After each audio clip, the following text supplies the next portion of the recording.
Good morning, Precious. Your oranges look wonderful today. Thank you. I hope we sell many. In a town where wealth spoke louder than wisdom, there was a question that nobody thought to ask. What does a woman carry when she carries nothing? This is not a story about a poor girl who got lucky. It is not a story about a rich man who saved someone. It is a story about a woman who looked the world in the eye when the world refused to look back and made the world blink first. Her name was Precious, and on the morning this story begins, she was doing what she did every single day. She was selling oranges. The market woke up before the sun did.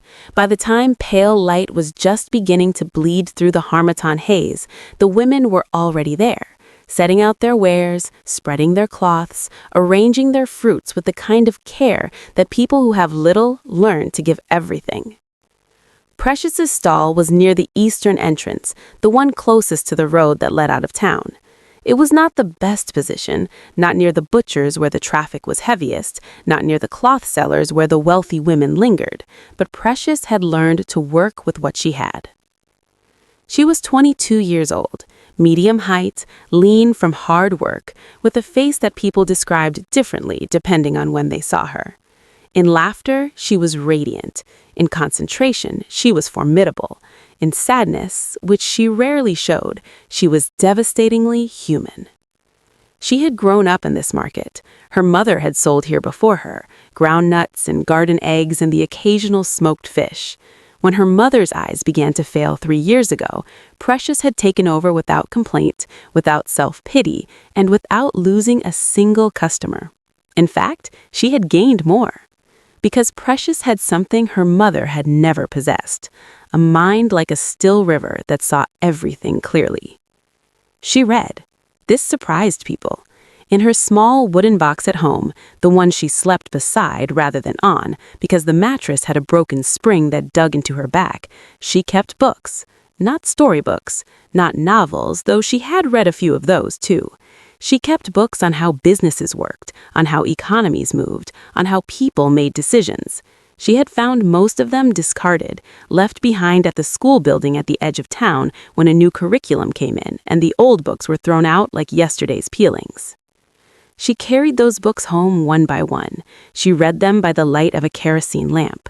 She did not know why exactly, only that the words fed something in her that the oranges could not. The other market women respected her, even the older ones who called her my daughter, but gave her that look, the look that says, be careful, child, life is not as generous as your mind. She would smile and nod and continue peeling an orange in one continuous spiral, never breaking the skin, a skill she had perfected not for any purpose, but because she liked doing things well. On this particular morning, she was arranging her oranges in a careful pyramid, largest at the base, smallest at the top, when she heard the sound of tires on the road. Not an unusual sound, but something made her look up. The black SUV that turned into the market's main road was the kind of vehicle that silenced a market.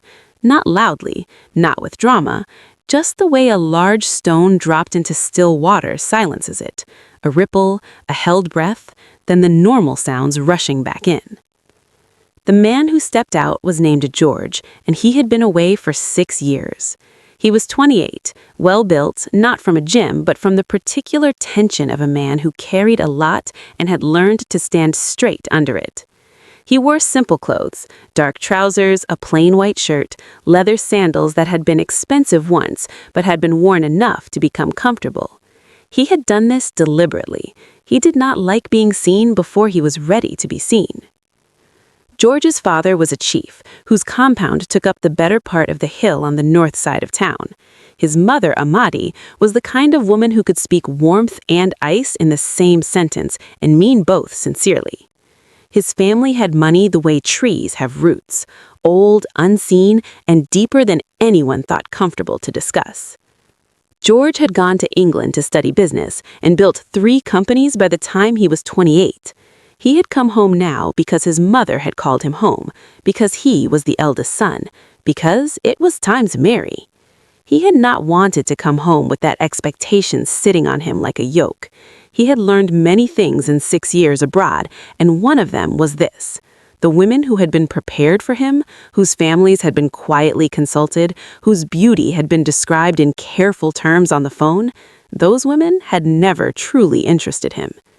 He did not know what he was looking for. He only knew that whatever it was, it had not yet been placed in front of him. He stood on the road and breathed in the air of his hometown. Dust, frying plantains somewhere, the distant smell of rain that might or might not come. He started walking. He had told his driver to take the car to the compound. He wanted to walk. He wanted to remember who he had been before he became who he was. He walked into the market. He was not looking for oranges. He did not need oranges, but he stopped at her stall because of the pyramid. It was a small thing, a pile of oranges arranged with such particular care that it looked almost architectural.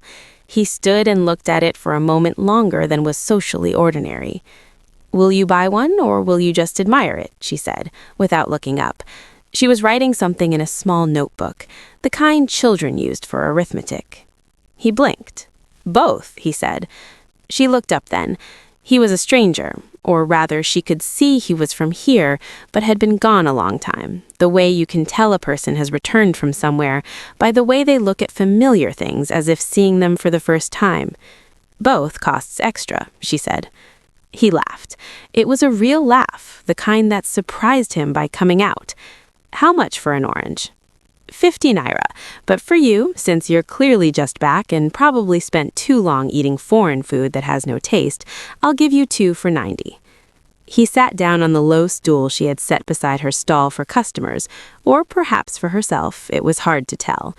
"You give discounts to people who've been abroad?" "I give discounts to people whose bodies need reminding what real food tastes like." She handed him an orange, already peeled, the skin coming off in one perfect curl. "You can pay after." He took the orange. It was the sweetest thing he had eaten in 6 years. He was not being sentimental. It was simply true. They talked for perhaps 20 minutes that first day. Not deeply. There was no reason yet for depth. She told him the market gossip with the dry, precise delivery of a woman who observed everything and was amused by most of it. He told her nothing about himself except that he had been away a long time. When he stood to leave, he paid for the oranges and a little more. "Change," she called after him. "Keep it." "I don't keep money I didn't earn," she said evenly. She held out the money in her palm. He came back and took them.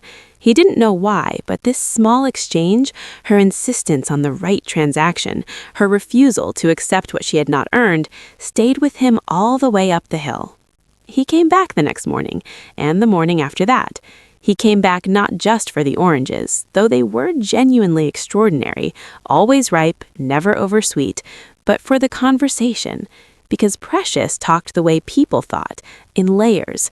She would say something simple, and then beneath it, there was always something else, a weight, a precision. On the third day, he watched her argue with a wholesaler who had come to reprice his goods without warning, midweek, mid-season. She did not shout, she did not cry. She laid out the terms of their agreement, which apparently existed only verbally, but which she had memorized with exact detail, including dates, quantities, and rates, and she showed him, quietly, why his new pricing was not just unreasonable, but strategically self-defeating. "If you raise my cost by 20% now, I raise my price to the customers. Some of them move to Mama Joy, who gets her stock from the Palace Road. You lose not just me, but the downstream effect of my loyalty to your brand. And I am your most consistent buyer in this row. Do the maths again." The man grumbled. He did not change his mind immediately. Pride would allow it. But he left without the new price sheet. 2 days later, he came back with a quiet, revised offer that was essentially what she had asked for. George had watched all of this from his stool, eating his orange, saying nothing. "You studied business," he said. "I studied books. I learned business from the market. That's the same thing." "No, it isn't," she said, looking at him directly. "Books give you language. The market gives you instinct. You need both, but they are not the same thing." He was quiet for a moment. "You're right," he said. "That's exactly right." She looked at him with a mild expression, as if his agreement was neither a surprise nor particularly needed, as if she already knew she was right, and now was waiting to see whether he was the kind of man who could recognize truth when he heard it, or the kind who needed to add something to it to feel comfortable.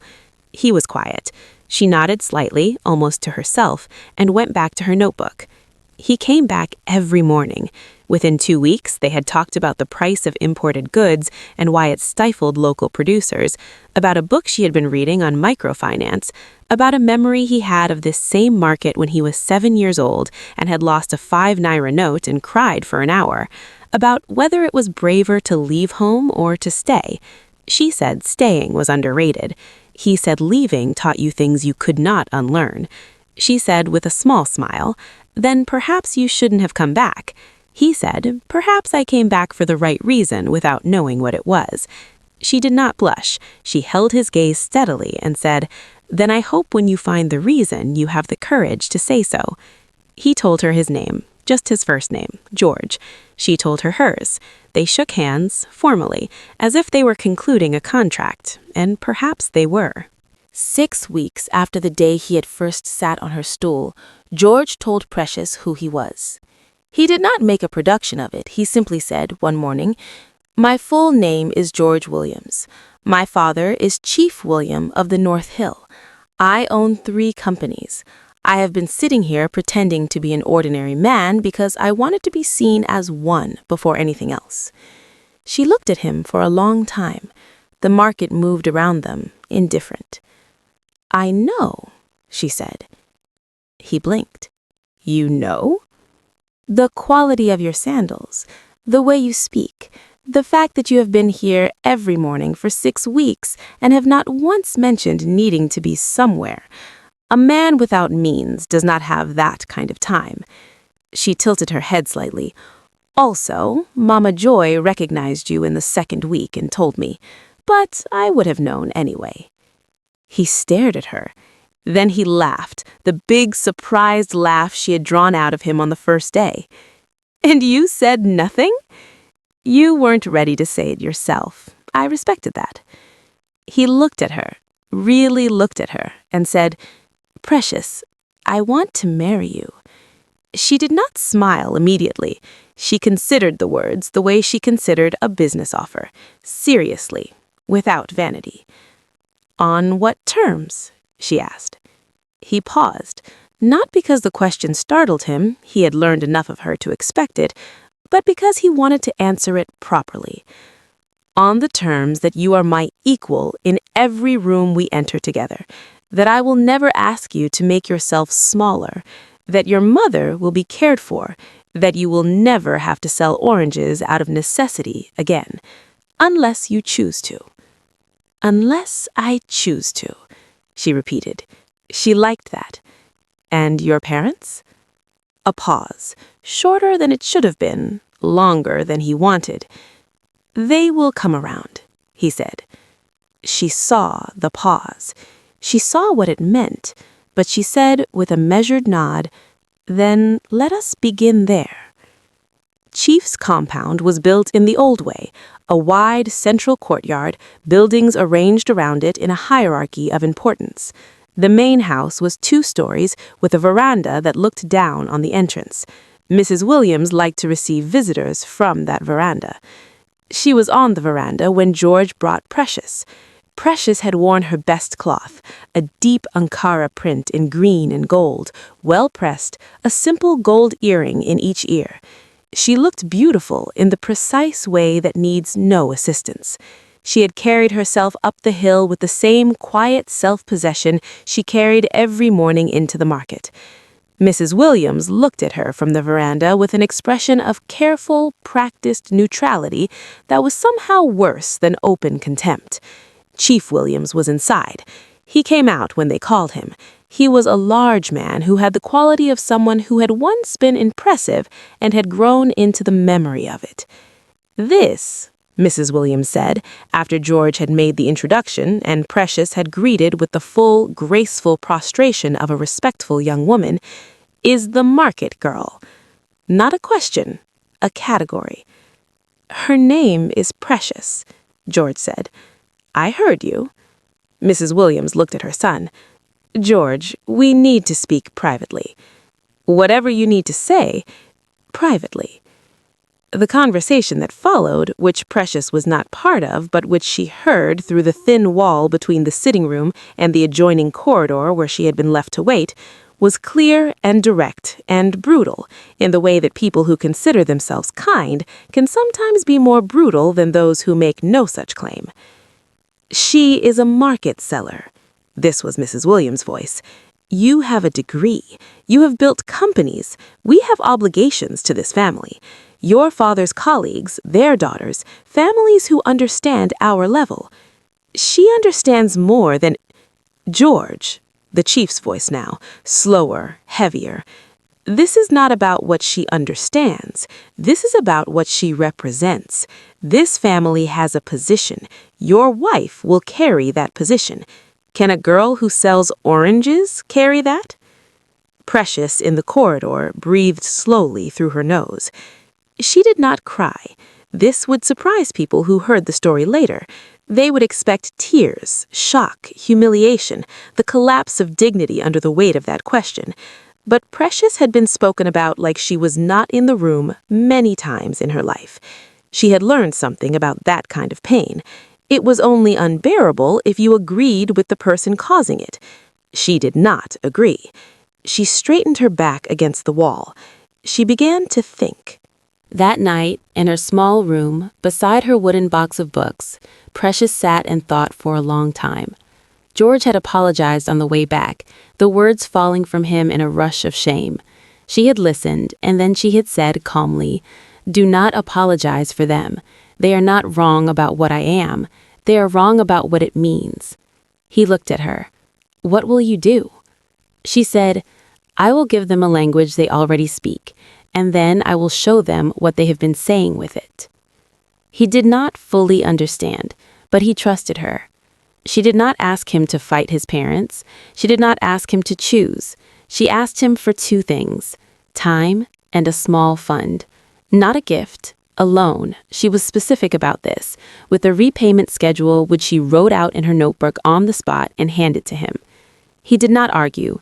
He deposited the money into an account she opened the following morning. Then Precious began to prepare herself. Not for them, for herself. There is a difference, and she knew it precisely. She had always been intelligent. She had always been capable. But the world that she was about to enter had its own grammar, its own codes of dress and speech and bearing, and she intended to learn those codes, not to become someone else, but to make it impossible for anyone to ever again use her ignorance of them as an excuse to dismiss what she truly was. She began with etiquette, not because she needed to learn how to behave, she had always known how to behave, but because the formal language of elite social interaction had specific conventions that were as arbitrary as any dialect and just as learnable. She found a woman in the city, a retired diplomat's wife named Mrs. Annabelle, who ran quiet, discreet sessions for young women from new money families who needed to know which fork to use and how to hold a wine glass and how to enter a room. Precious attended every session. She asked questions no one else asked, questions about why certain conventions existed, where they came from, what they accomplished. Mrs. Annabelle found her, after the second week, remarkable. "Most of my students want to memorize," she told Precious after one session. "You want to understand. That's different. I want to be fluent, not just grammatically correct." She enrolled in a formal business communication course at the State Polytechnic. She already knew business. She had known it in her bones from years in the market. But she learned now to translate that knowledge into the vocabulary that boardrooms recognized. She learned to write proposals, to build financial projections, to present ideas to an audience that judged you before you opened your mouth. She practiced speech, not to remove her accent. She kept her accent, the music of her hometown in every sentence. She refused to let that go. But to add precision, to add the measured rhythm of a woman who chose every word before it left her mouth. She read everything she could find about the Williams family's business interests. George shared what he could. She studied the gaps, the places where she could see with her market-trained eye for instinct, where the businesses bled unnecessarily, where small adjustments would yield large results. She also, quietly, helped a woman in her building whose shop was being threatened by a larger competitor. She mapped out a simple differentiation strategy on 2 pages of her arithmetic notebook. The shop survived. The woman told everyone in the building. Precious waved it off and went home to study. She bought new clothes, not excessive clothes. She understood that elegance was not the same as expense, and that a woman who wore too much was as readable as a woman who wore too little. She chose carefully, rich fabric, clean lines, colors that spoke quietly and carried. She did not look like a woman who had dressed up. She looked like a woman who had always known how to dress and simply been given better cloth to work with. She was at this for 5 months. In those 5 months, she went to see her mother every Sunday. She peeled oranges with her in the courtyard and told her nothing about what she was doing because her mother would have worried. She talked about the weather and the neighbors and whether the mango tree was going to fruit this year or not. Her mother, whose eyes had gotten worse but whose instincts remained sharp, held her daughter's hand one Sunday and said, "Whatever is happening with you, Precious, keep your head. You have always had more than enough." Precious pressed her forehead to her mother's hand and said, "Yes, Mama." 8 months after the first visit, George brought Precious back to his parents' home. He had told them nothing except that he was bringing a guest for dinner. He said the guest was a business acquaintance. His mother, always interested in business contacts, had prepared accordingly. The good tablecloth, the proper chinawares, the cook instructed on 3 courses. Precious arrived in a car that George had sent, but that she had almost refused, wanting to come by herself. She wore a deep blue dinner gown, gold earrings that were substantial but not loud, a small leather bag that she held the way women who learned how to hold things hold them, with familiarity, not performance. She walked into the compound and looked up at the veranda.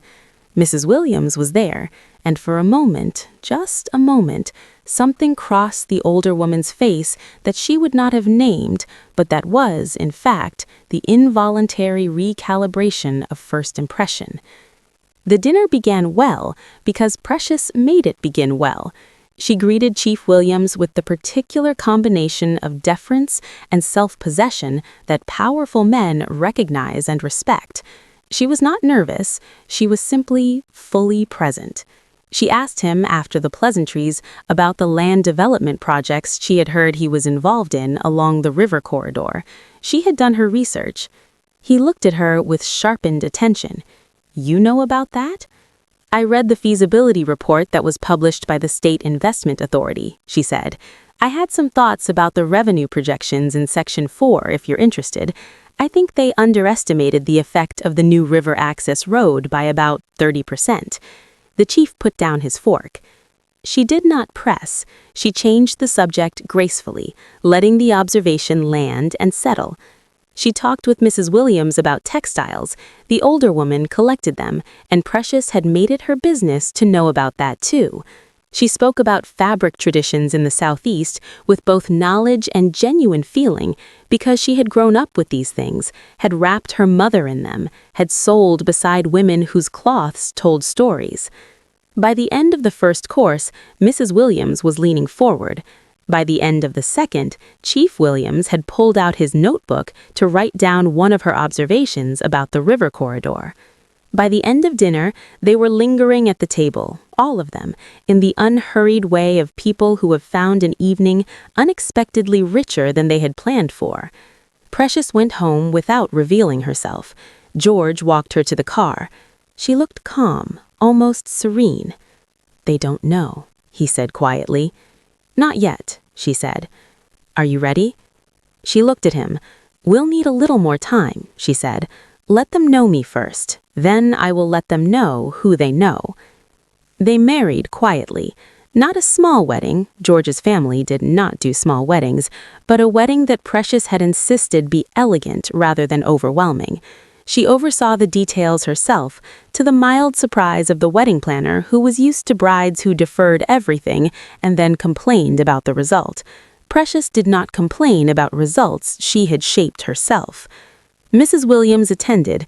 She did not know yet who she was celebrating, but she found herself in the middle of the reception watching her new daughter-in-law move through the room, speaking to the elderly women with the same fluency she used with the businessmen, calming a small catering crisis at the kitchen entrance with a quiet word and a practical instruction, pausing to hold the hand of a child who had gotten separated from her parents and returning her, gently, to her mother. And she felt something she could not quite name. Precious became pregnant in the first year of marriage. She continued working. She had joined George's third company in a strategy advisory role, and she was good at it in the specific and verifiable way that made people who resented her ability eventually stop resenting it and simply use it. She had a son. They named him Praise George. God has done great things. They called him George, after his father, because Precious said that a name given twice was a blessing repeated.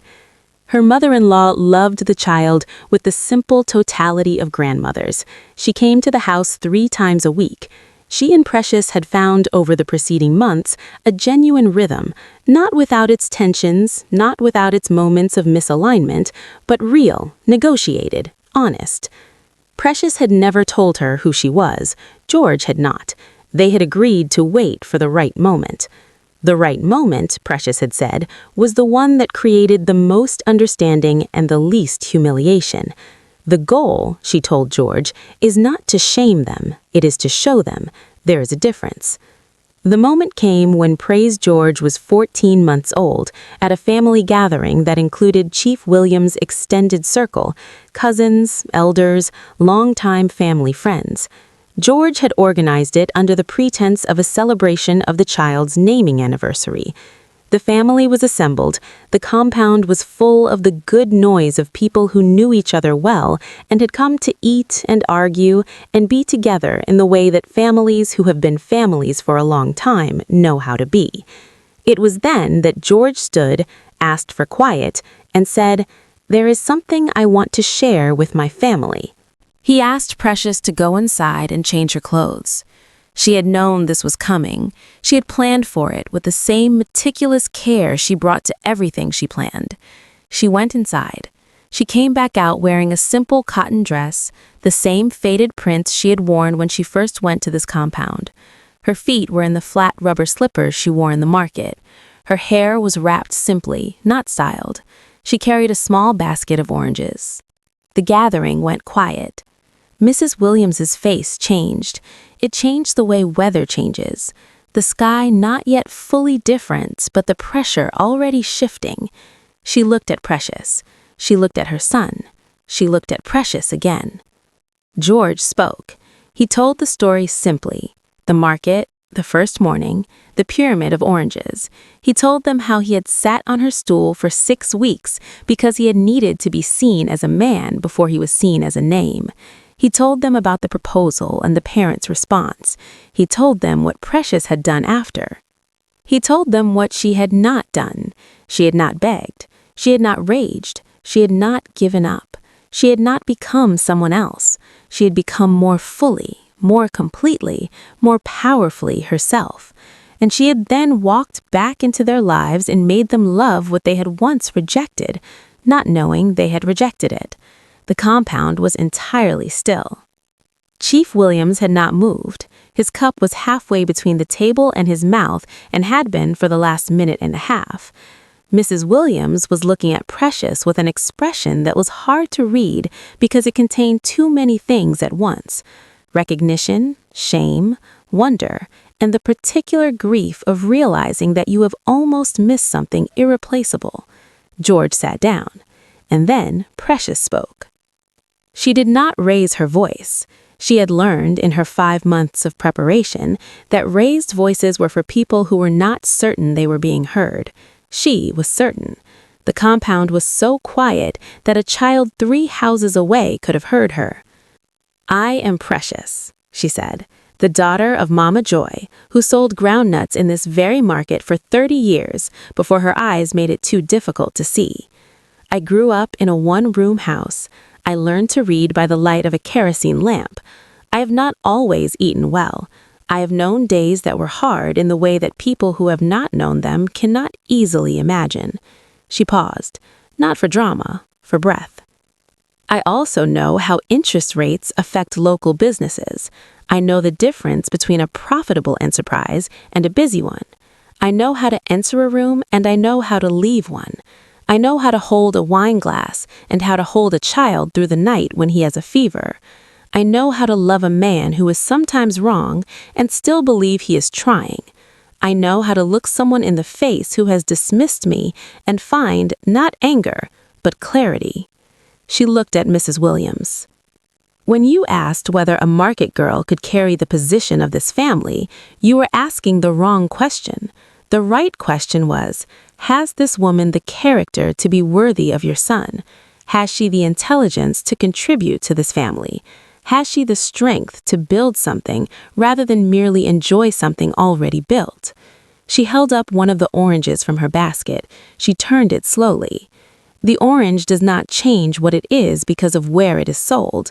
The sweetness is in the orange. The value is not in the stall. She set the orange down. I did not change myself to earn your respect. I added to myself because I believe in growth. I will always believe in growth. But I did not become a different person.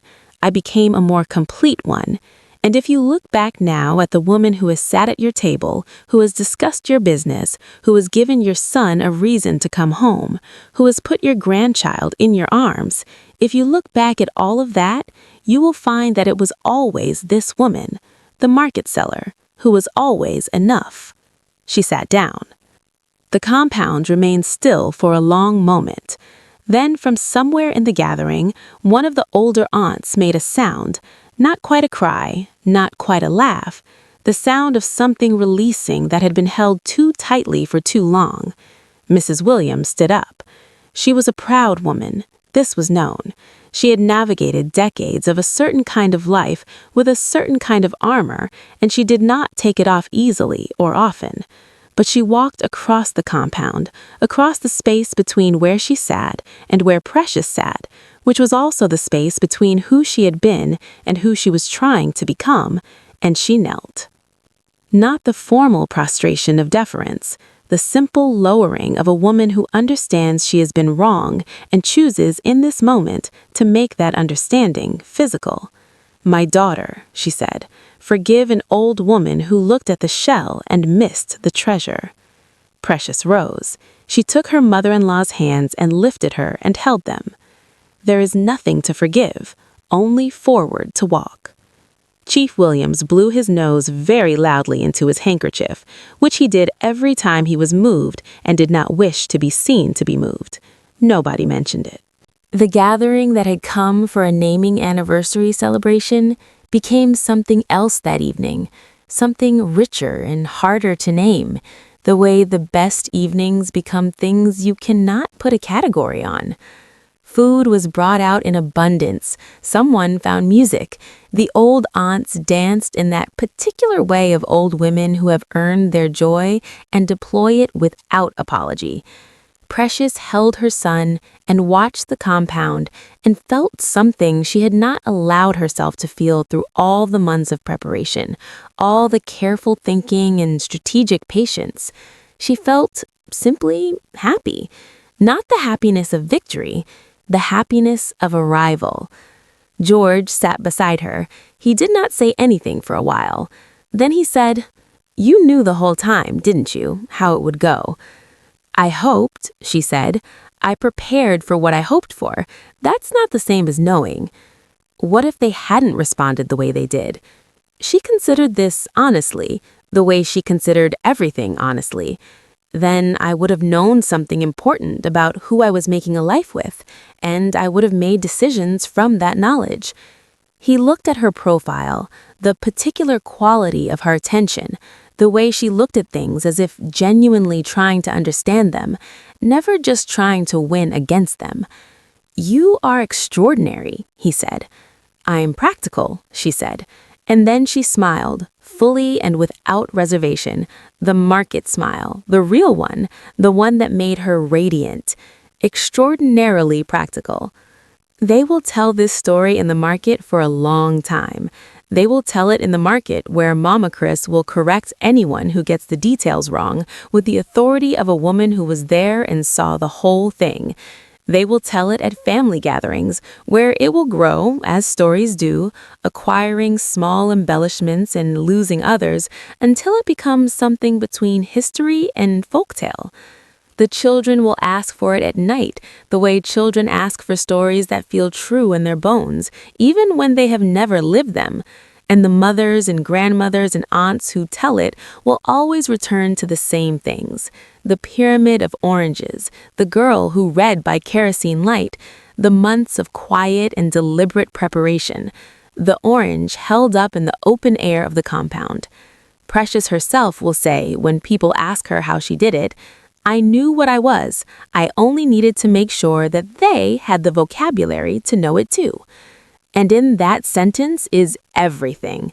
There will always be rooms that close their doors against you because of where you started, what you carry, what you look like from the outside. There will always be tables that are not set for you. There will always be voices that ask, without asking directly, "Can someone like you really belong here?" And the answer, the true answer, the precious answer, is not to fight the question. It is not to beg for admission. It is to grow, to study, to become, to walk back in fully and completely yourself and let your presence answer for you. Because the table was never the point.